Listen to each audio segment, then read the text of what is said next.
Idris stepped cautiously into the Feywood Crossing, the air heavy with the scent of damp earth and moss.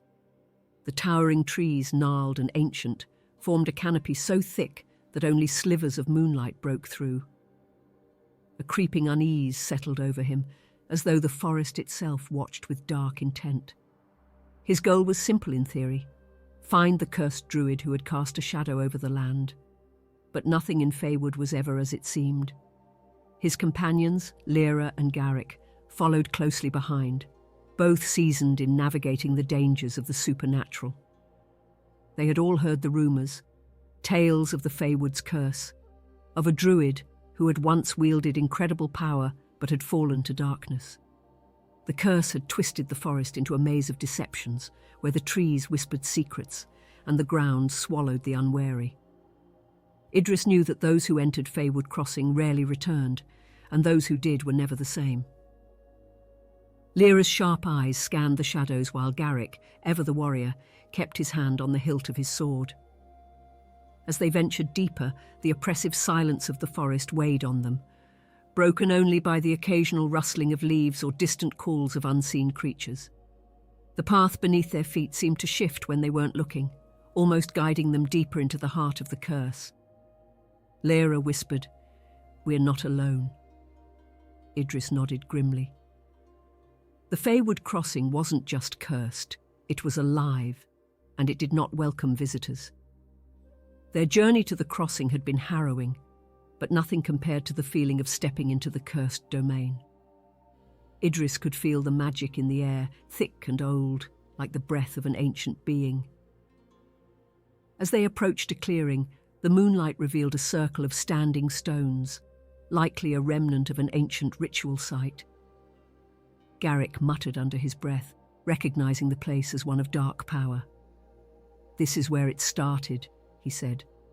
"The curse was born here." Just as Idris was about to respond, the wind shifted, carrying with it the distant sound of laughter, soft, melodic, and unmistakably inhuman. The Fae were watching.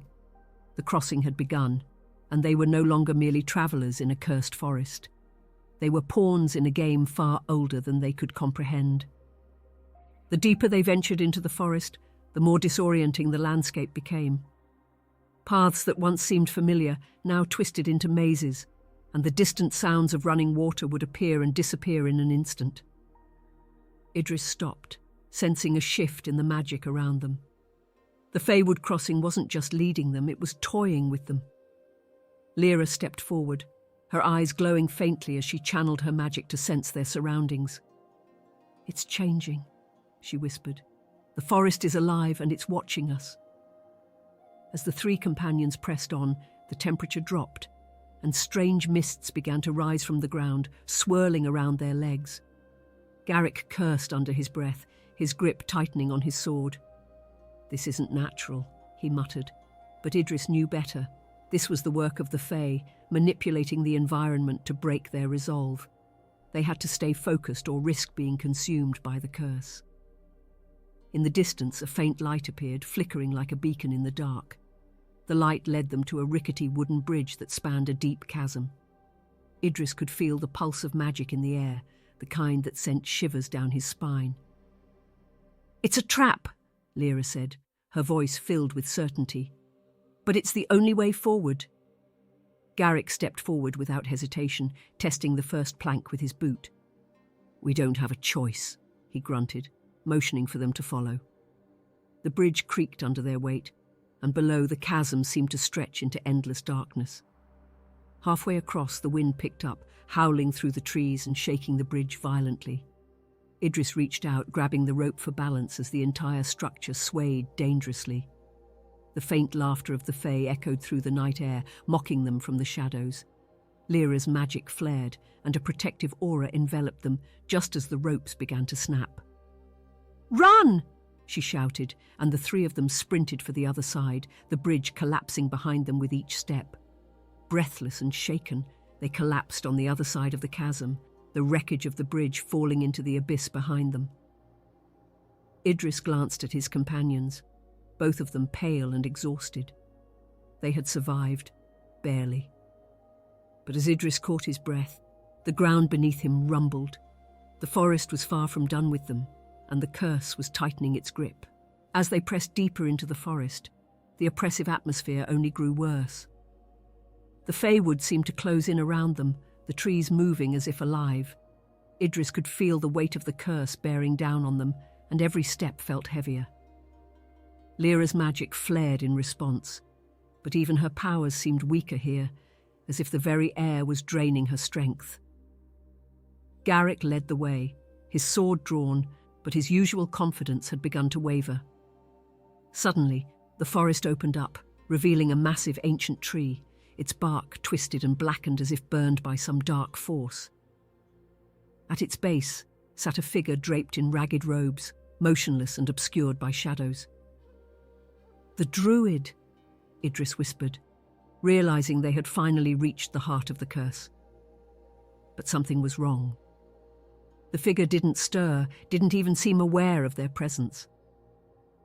As they approached, the figure's head slowly lifted, revealing a face that was both ancient and terrifying, eyes glowing with an unnatural light.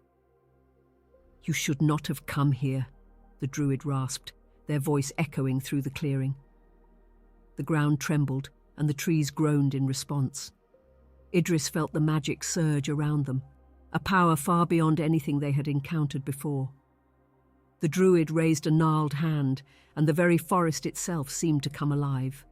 Branches twisted and snapped, roots burst from the ground, and the shadows of the Fey emerged from the trees. They were surrounded. Garrick charged forward, his sword raised, but was quickly caught in a web of thorned vines. Lira tried to summon her magic, but the Fey's power was too strong here.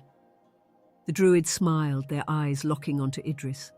Just when all seemed lost, Idris remembered the stories. The Fey controlled everything, but they were not invincible.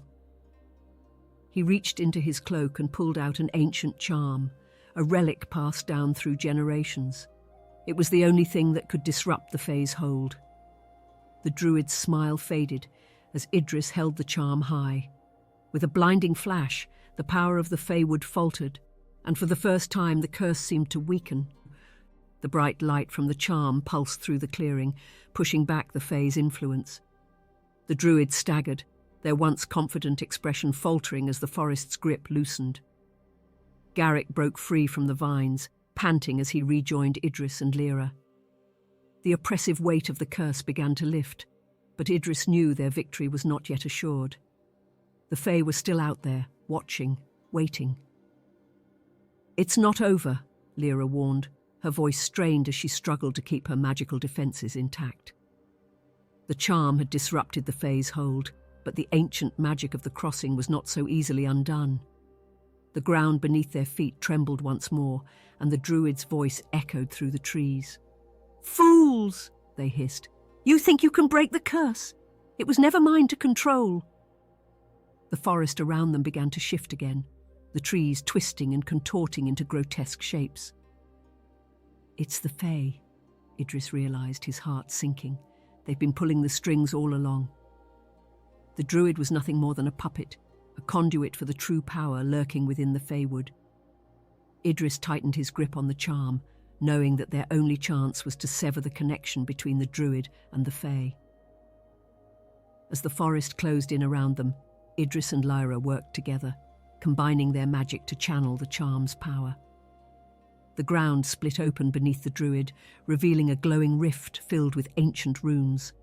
The Fey shrieked in fury, their shadowy forms swirling above the clearing as they tried to maintain control.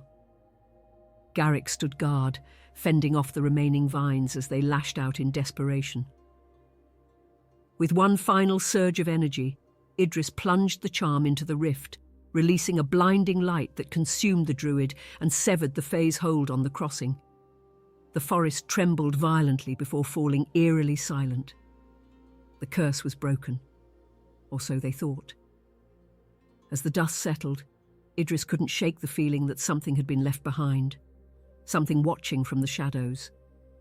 As the light from the rift faded, the once oppressive forest now stood eerily silent. The twisted trees, once alive with malevolent intent, were now still, their shadows no longer moving of their own accord.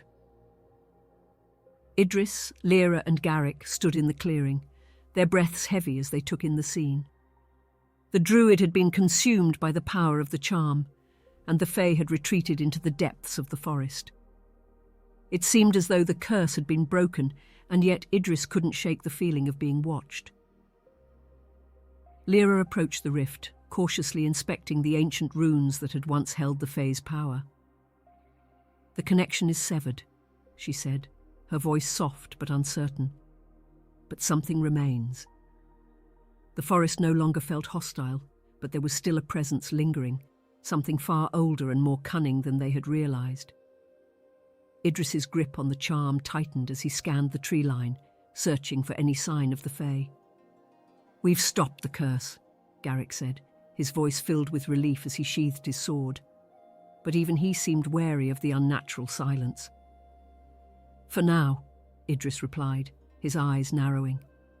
"The Fae were never fully banished. They let us win." Lyra's eyes widened in realization, and she stepped back from the rift. The Fae had always been in control, manipulating them from the start. The curse was not broken. It had merely shifted. The forest had been a game, a test set by the Fae to see if they could escape. And now, with the druid gone, the Feywood was theirs to command once more. Idris looked at Lira and Garrick, understanding that they had only postponed the inevitable. The Fae's influence would spread beyond the crossing, and soon there would be no way to contain it.